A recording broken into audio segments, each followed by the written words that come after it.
Bonjour à tous, c'est Enzo de Fer pour les Dents de la Terre. Aujourd'hui, je vous montre comment est-ce qu'on réalise le meilleur substrat adapté, la meilleure terre adaptée pour la culture de vos plantes carnivores. J'ai décidé de réaliser cette petite vidéo qui va être un petit peu rapide bien évidemment parce qu'il n'y a pas forcément énormément de contenu à vous proposer, mais vous avez été très nombreux dans les messages privés, que ce soit Facebook ou Instagram, à m'envoyer des messages pour me demander comment est-ce qu'on réalise un mélange de terre pour plantes carnivores.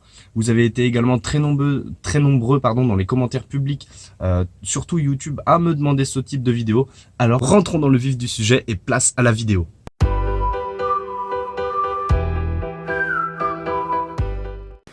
Pour commencer, vous allez donc avoir besoin de tourbe blonde. Alors pour ma part, je me fournis encore en jardinerie parce que malheureusement, je n'ai pas encore assez de place pour stocker tout simplement des big bags de tourbe blonde. Donc je me fournis à la jardinerie la plus proche. Donc je prends ma tourbe blonde à Jardiland. Je suis quand même assez content du résultat. Et donc pour la perlite et la vermiculite, je me fournis en magasin de bricolage style Weldom, Leroy Merlin, etc. en fonction des disponibilités, et je prends de l'Effie Pearl.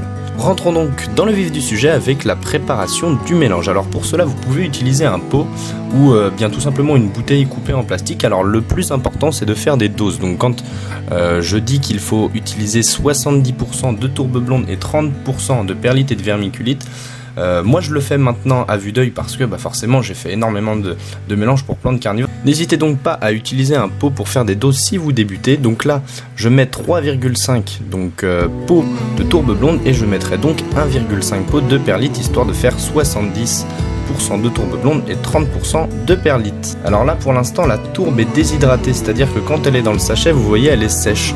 Donc tout simplement moi je préfère l'imbiber au préalable pour faire le mélange. Donc là voilà, la tourbe n'est pas du tout compacte une fois que je la compresse et vous voyez bien qu'il n'y a pas du tout d'eau qui en sort. J'humidifie donc complètement la tourbe afin que tout simplement elle récupère toute l'eau, étant donné que la tourbe blonde a une grosse capacité de rétention d'eau, et c'est pour ça que les plantes carnivores se plaisent aussi bien dans ces milieux-là, c'est qu'elles demandent, ce sont des plantes qui demandent énormément d'humidité au niveau de leur substrat. Je mélange donc bien le tout et comme vous allez le constater, quand je presse, vous voyez bien que la tourbe est gorgée d'eau et elle forme une sorte de petite boule une fois que la tourbe est bien humidifiée.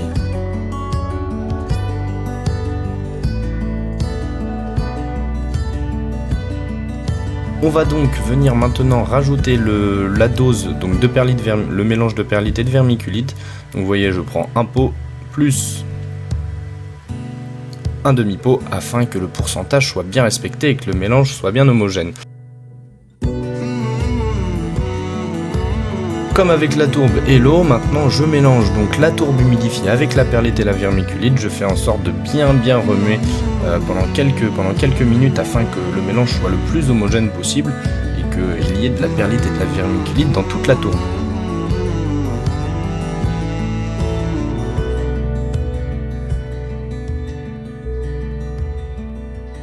Et voilà ce que ça donne, voilà le résultat final, un petit peu l'aspect que vous devez avoir lorsque vous faites vous-même votre propre mélange.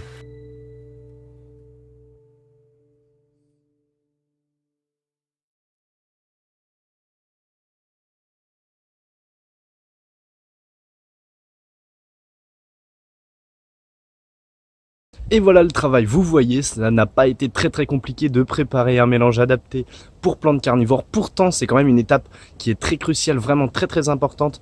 Il faut que cette première étape soit réussie pour qu'ensuite, lorsque vous allez par exemple rempoter votre plante, qu'elle puisse être dans les meilleures conditions possibles. Parce que là, comme vous l'avez vu, j'ai humidifié le substrat au préalable, ce qui est quand même pour moi quelque chose de très important. Au moins comme ça, les racines n'ont pas à aller puiser l'humidité et à attendre. Elles sont directement donc en contact de l'eau et cela permet pour moi à la plante de repartir beaucoup plus vite. Donc après, il y en a qui n'arrosent pas forcément le substrat au préalable. Moi, je décide de le faire. Après, à vous de voir, à vous de juger comme bon vous semble. En tout cas, moi, je vous ai donné mes petits conseils. J'espère en tout cas que cette vidéo vous a beaucoup aidé et vous a également plu.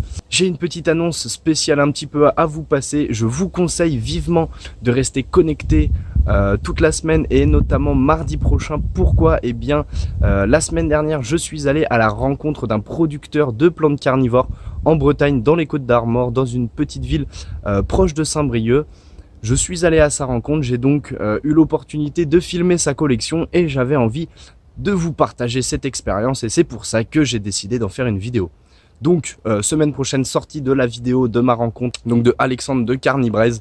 Je ne vous en dis pas plus, vous aurez tous les renseignements dans la vidéo la semaine prochaine. Si cette vidéo vous a plu, comme d'habitude, abonnez-vous à la chaîne et n'oubliez pas d'activer la petite cloche pour être informé librement donc, de la sortie de mes prochaines vidéos. N'hésitez pas non plus également à commenter si vous avez un retour sur la vidéo que je viens de faire, par exemple, si vous avez d'autres techniques pour faire votre substrat. Sachez également qu'il n'existe pas que la tourbe blonde, vous pouvez utiliser également d'autres substrats comme le kaolin, la fibre de coco, etc. En tout cas, si vous débutez, je pense que le mieux est d'utiliser tout simplement de la tourbe blonde avec de la permite et de la vermiculite. Je vous dis donc à la semaine prochaine pour la visite de l'entreprise Carnibraise. Ensemble, cultivons l'insolite, c'était Les Dents de la Terre.